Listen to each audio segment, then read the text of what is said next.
Guys, so today we're talking about TANA MONGEAU. And I know, first of all, I want to address that somebody told me this background is ugly. This isn't a background, this is a wall.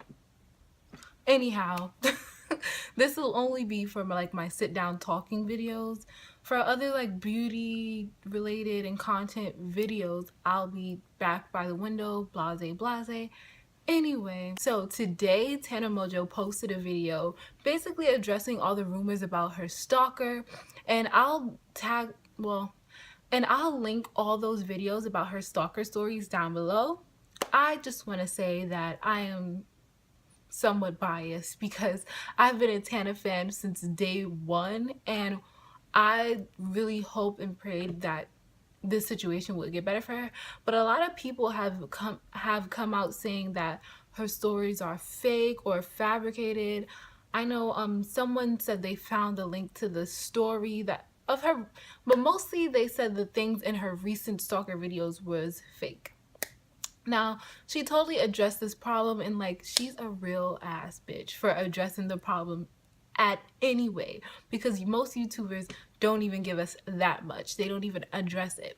But she addressed it because she's real. And yeah, now what I think is, yes, the stories are very, I guess, sometimes I'm like, well, TANA, why didn't you do this? Why didn't you do that? But you guys, you have to remember that you are not TANA. You are not in her situation, meaning that there might be some things you might have did but she couldn't do in her situation, you know what I mean? Or there might be some things you're thinking like, oh, TANA, why didn't you do this? But she did it already, and she realized it was a fail. It didn't help at all.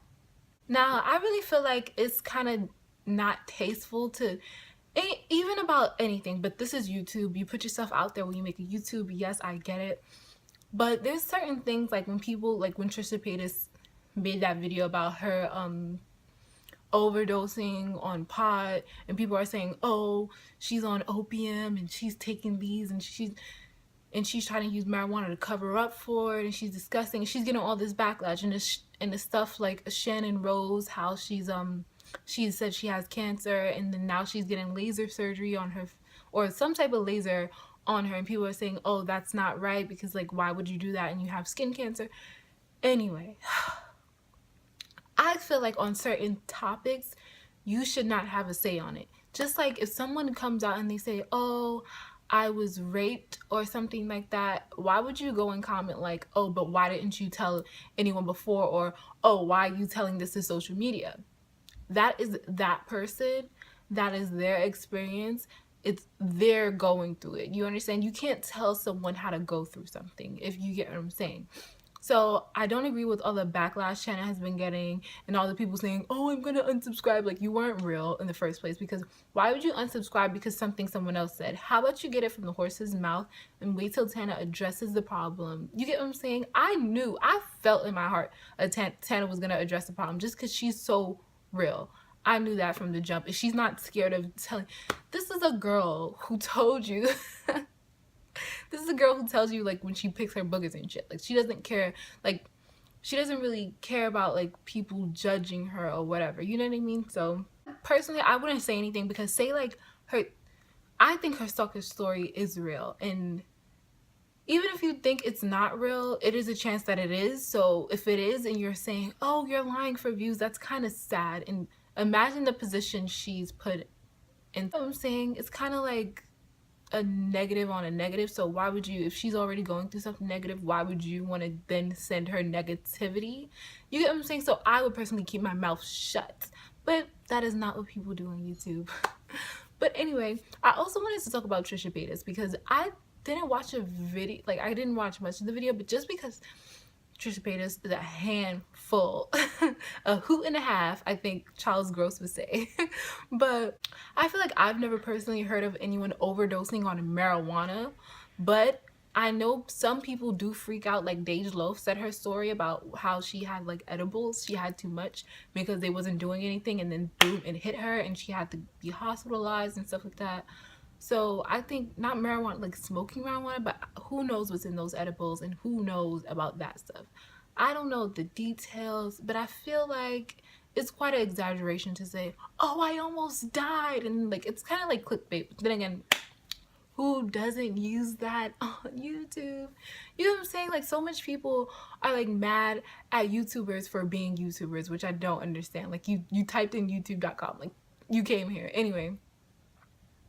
Also, I wanted to say about the Shannon Rose thing. Now, I unsubscribed from Shannon Rose just because I find her a little bit weird. Not weird in a bad way, but like weird in a unsincere way, if you get what I'm saying.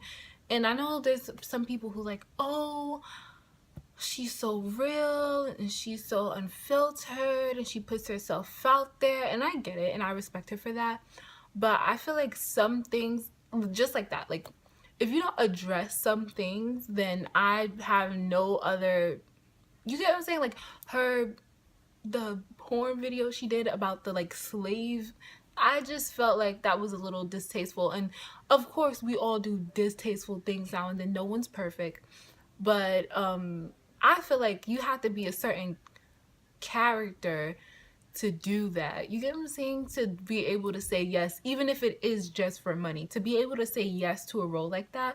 There's a million other roles Shannon Rose, there's millions of other roles Shannon Rose played, and there's a bunch of other things she could have done besides that video. Personally, I don't think she's racist. I just think she didn't have the best choices, or she didn't make the best decisions in her past life, which I'm sure she would admit to, but I don't think she addressed it. If she did, link it below, because I didn't see any video of her addressing the problem. But then again, I don't watch her anymore because of that. And I don't watch her anymore because I felt like it was just weird. I feel like it's for a different dynamic. Like, it's probably for, like, I'm not even trying to play her, but like a older dynamic. You get what I'm saying? Like, I don't want to hear stories about like when you were a porn star and stuff like that, or like how you're having difficulties like having birth. Like, I'm 19. Like, whoa, I'm not ready for that part of life. You get what I'm saying? So I unsubscribed to her. Who else have I unsubscribed? I'm not gonna unsubscribe from Tana because she is real and I love her. And we both love Chance the Rapper. We just meant to be. Anyway, who else? Sanders Kennedy. Now, I want to say to Sanders Kennedy, I don't agree with the way he approaches a lot of things in his videos, but then again, it's his videos, it's his YouTube. He can say whatever the hell he wants, but also I can say whatever the hell I want.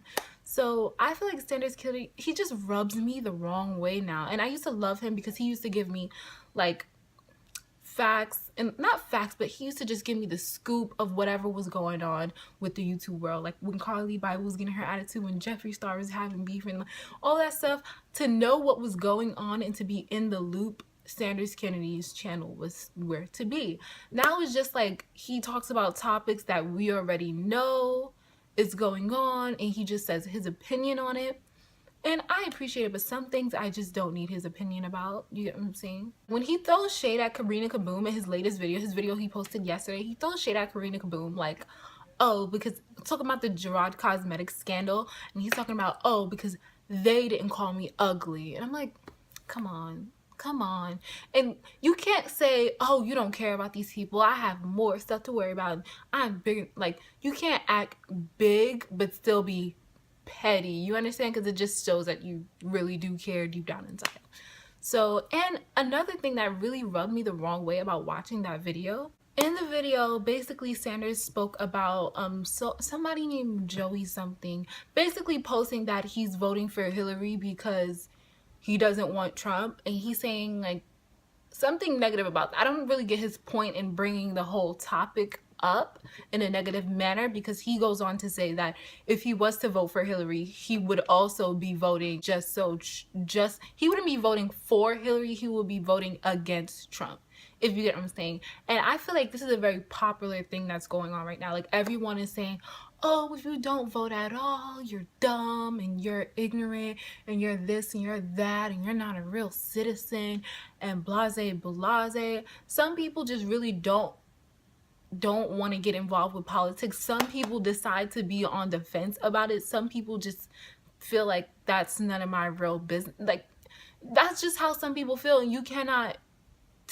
you cannot force people to do something that they don't want to be a part of. You can shame them all you want, but like, why do that? You get what I'm saying? And I feel like it's a very dangerous to, and I feel like, wait, first of all, how are you gonna call somebody off for doing something and then you're gonna do the same thing? What's the point in putting that in your video? Like, I just want to know. I don't have no beef with Sanders. I love him. I watch his videos, but like, I don't get it. But anyway, I feel like it's very dangerous for, I would never force anyone to vote for anybody. And I would never tell someone, I wouldn't come on my social media like, vote right now. Like, you have to vote for Hillary because you don't want Trump. Like, I would never tell people who to vote for. And I would never like push anyone to vote for anyone. I would keep who I'm voting for private, especially if I have a big influence. I would keep who I'm voting for private and let people decide themselves. I would encourage people, especially the younger generation, to get more involved in politics and more educated about politics and what's going on. Because these kids, basically these younger kids, especially like me, I'm 19 years old. This is the first time I get to vote. And people are saying like, people are like basically scaring them into voting, and basically this whole election is like based on fear and stuff like that. And I feel like that's just not right to trick somebody, not trick somebody, but you get what I'm saying, like basically force someone to vote, which everyone on social media is doing right now. And I feel like this election is even more like, and I just feel like, don't do that, especially to kids, because you make them think that even though they don't believe in something, still do it. Just for what? You know what I mean? I rather, like, my children, I would tell them, do what you believe is right. That's it. I would not tell them, I would not force them in any direction. I would tell them, do your research, find out for yourself, and do what you feel in your heart is right. And that's it. You get what I'm saying? I wouldn't shame people for not voting.